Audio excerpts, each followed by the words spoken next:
Hello students, आपके अपने YouTube channel study point पर सभी का स्वागत है। हम पढ़ रहे थे संधि में हमने स्वर संधि के भेद पढ़ रहे थे। दीर्घ संधि पढ़ा, यण संधि दीर्घ संधि पढ़ा, गुण संधि पढ़ा, वृद्धि संधि, और आज हम पढ़ेंगे चौथा भेद कौन सा है? यण संधि। तो आज हम चर्चा करेंगे यण संधि के बारे में। तो चलो वीडियो शुरू करते हैं। तो यण संधि क्या कहती है कि इसमें क्या है कि जो पूर्व पद है, पूर्व पद का अंतिम वर्ण, यानी कि जो पहला पद है उसका अंतिम वर्ण क्या होना चाहिए? पहला नियम है ये। पहला नियम क्या कहता है कि क्या होना चाहिए? छोटा ई हो या बड़ा ई हो। पहला तो कंडीशन ये है कि पहले पद का अंतिम वर्ण ये दोनों होने चाहिए, और इसके आगे कोई भी असमान स्वर होना चाहिए। सिर्फ स्वर ही, स्वर में कोई भी क्या हो जाए? विजातीय, मतलब किसी भी जाति का असमान स्वर कोई भी स्वर हो, ए आ जाए, ऊ आ जाए, या कोई भी स्वर आ जाए, तो उसके स्थान पे क्या हो जाएगा? यह के ई के स्थान पे यह हो जाएगा। ई के स्थान पे क्या हो जाएगा? यह हो जाएगा। तो चलो हम पहले नियम से ही उसके उदाहरण देख लेते हैं।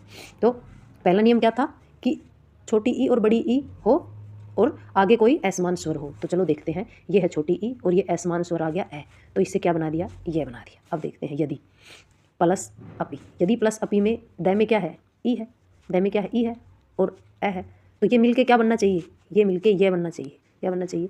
ये। तो चलो देखते हैं।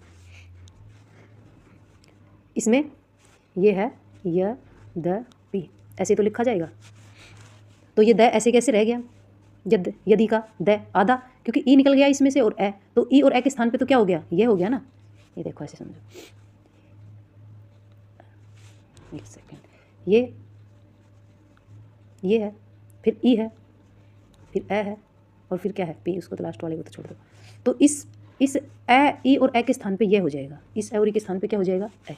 तो अब ये ऐसे होगा य द पी, ऐसे लिखेंगे इसको, ऐसे लिखेंगे, ठीक है। तो अब इसको हम इस तरीके से लिख देते हैं। ऐसे लिखने में थोड़ा सुंदर नहीं लगता, इसलिए हम इसको लिखने के लिए इस तरह से लिख देते हैं। ये में क्या मिला देते हैं? इस द को ये में ही मिला देते हैं। इस द को ये में ही मिला के ऐसे लिख देते हैं, यद्यपि।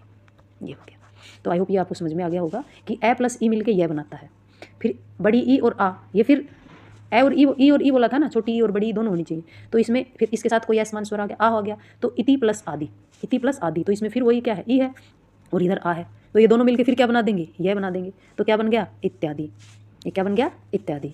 तो ये ई का ई आ गया, ये तय में से ई हमने निकाल लिया था, तो तय आधा रह गया, और फिर ये ई और आ मिलके ये क्या बना दिया? ये मात्रा तो लगेगी ना इस आ की, तो क्या बन गया? या बन गया, और ये क्या था लास्ट में? दी, तो इत्यादि। ये ऐसे आ जाएगा। ये तय हम आधा लिख सकते हैं, लेकिन द आधा लिखने में अच्छा नहीं लगता, इसलिए हम इसको मिला के लिख देते हैं। इसलिए इसी तय को हमने फिर आधा अलग से लिख दिया। तो ये इत्यादि हो गया। फिर नेक्स्ट क्या है? नेक्स्ट है बड़ा ई और ए से फिर कोई क्या बन गया? ए, यह बन गया। तो नदी में क्या है? बड़ा ई है, और अर्पण में ये ए है, तो ये मिलके दोनों फिर क्या बना देंगे? यह बना देंगे। तो क्या बन गया? नद्यर्पण। आई होप इतना क्लियर हो गया होगा।